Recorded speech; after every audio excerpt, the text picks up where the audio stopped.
In today's video, we're going to show you guys how I made this bioactive self-cleaning enclosure for my white tree frog dumpling. And so yeah, without further ado, we're going to get right into the video. We're not going to waste you guys' time. We're going to get straight into it at the store buying the materials. So see ya at the store.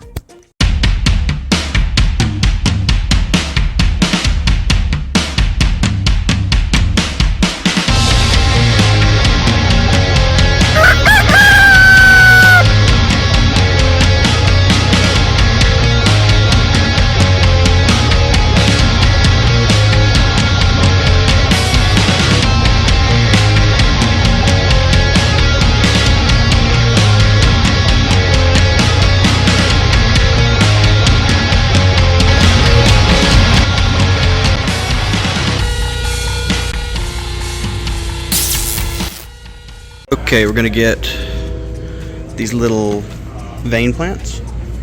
Gonna get a heartleaf philodendron because these are easy, and I'm going to get a. Already have a nerve plant. Already have that.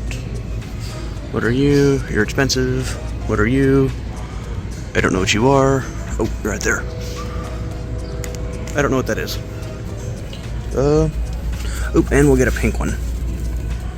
If they're the cheaper ones. Nope, it's the expensive one. Never mind. I'm not gonna get the expensive one. Yeah, we're looking around for more plants. They're out of sphagnum, so we're gonna try Spanish moss and just see if that does the job, which it might not.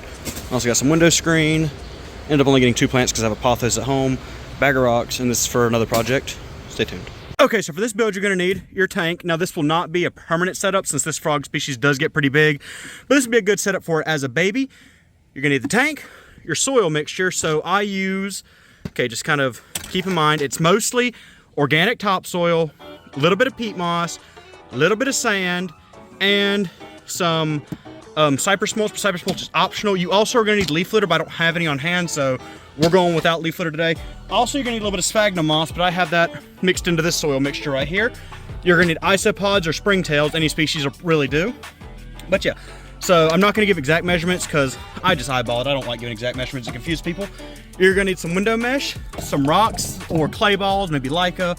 You're also gonna need some driftwood or fake wood. It doesn't really matter, the frogs aren't picky. And live plants. Although you can go with fake plants. The real thing that makes it bioactive is technically the bugs, but I'm using some real plants because I haven't used real plants in a while. I have heartleaf philodendron, which is this darker green one. I have pothos, which is lighter green one. Only reason it's dying off is because I left it outside in the sun for like 2 or 3 days and I didn't really water it, so that's why it's dying. And we're gonna be using some Phottonia's nerve plant, the white Photonia. So yeah, without further ado, we're gonna start off with the build. We'll get back to you guys when the first step is done. Oh, actually, I should tell you what the first step is. Never mind, I'm stupid. Okay, so you're gonna take your window mesh, you're gonna cut it out to fit the bottom of the terrarium. Now, I'm gonna do something different. I'm gonna be putting pots in the back that cut straight down to the drainage layer. And the reason you want a drainage layer is so that way the plants aren't always sopping wet and the roots don't rot. But pothos and philodendron will literally drink water, like literally drink it. So we're gonna be putting the pots at the bottom so that way they can access more water and drink the water up in the bottom. But the Phottonias are gonna like a little drier, so the Phottonias aren't gonna get that treatment. Just the pothos and the philodendron. So we're gonna cut this out to fit the layout and we'll get back to you guys when that's done. So now that we have the plants in place, or not the plants, the pots in place and the screen in place, we're gonna add a little layer of soil, just a small layer of soil into the pots and on the outside. And then we're gonna put the plants on, and then we're gonna layer more soil on top of the plants to completely cover the roots. So we'll get back to you guys whenever the first step is done, whenever the first layer of soil is down and the plants are on top of the first layer. Then I'll show you that, then I'll cut to the second layer being put on. Okay, so we have the plants in place. We're setting some to the side for other builds. But yeah, we're gonna put the final layer of dirt over there to completely cover the roots. And these pothos will actually grow up top. It'll begin to grow up. I actually forgot to put the wood in first, so we'll go ahead and put that in. Then we'll cut to one after the wood is already in.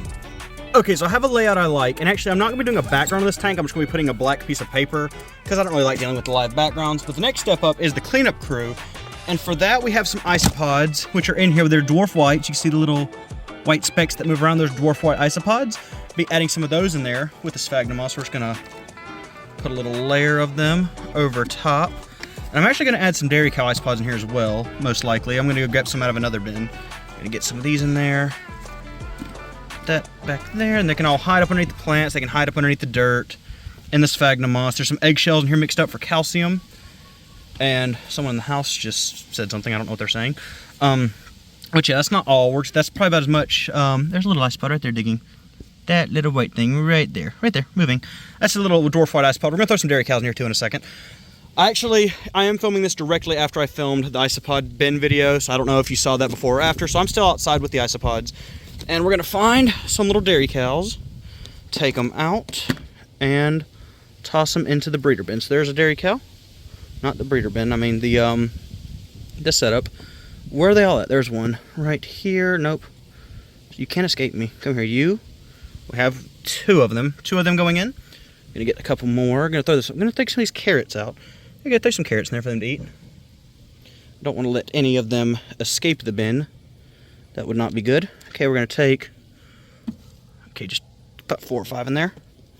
There you go, that should be enough because they will breed. They are very prolific little guys. So they're gonna breed, and we'll have even more dairy cow isopods in the future for more setups. I don't know what I'm saying. I'm just kind of talking so that we don't go quiet. I could edit this out, but I'm not going to. You guys got to see that I'm insane. So yeah, we got the cleanup crew is established. And yeah, that's pretty much all there's left to do. So we're going to give it a spray down. Then we're going to introduce the animal that's coming to live in here. Also forgot to add, I'm going to have to add a water bowl in here too. Forgot completely about the water bowl. So yeah, we're going to add a water bowl in here too. Okay, so I couldn't find a good looking water bowl. So I just put a plastic cup back there with water in it. So it's kind of hidden, you can't really see it. And if you see a plastic cup in there, well, it is natural, not really. But take it as a commentary on the trash in the rainforest, guys. Even though these guys really aren't that technically from rainforest. That one died. So actually, if you put them in a cup of water, they'll grow new roots. So that one's drowning. That one's not gonna grow roots, it's drowning. Okay, we're gonna leave it like that. The frog's gonna definitely destroy that. But yeah, so take that as commentary on the trash in the forest. Recycle, guys. And I actually didn't have a container to transport him in, so I transported him in the cricket container. And this is Dumpling, the Australian white tree frog. He's hanging out in there. We're gonna dump him out. Come on, bud. Get out of your container. Okay, I'm gonna have to get him out with a stick, probably. Not a stick. Stick's gonna hurt him. I don't know. We're gonna spray him with water and get him to come out. Okay, he came out. He's right there. Hello, bud. Do you like your home? I think he likes his home. So this is his home. Now this will not be a permanent setup considering these guys get like that big. So he's gonna hang out here and he can hang out in here and all that. But as an adult, he's gonna need an enclosure probably 3 or 4 times this big. And I do have some. It's just as a baby, I don't see the point of putting him in a giant enclosure. As a baby, I'm getting the dirt off the leaves.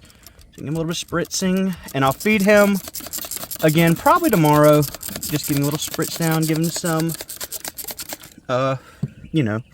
some moisture so they can breathe through his skin.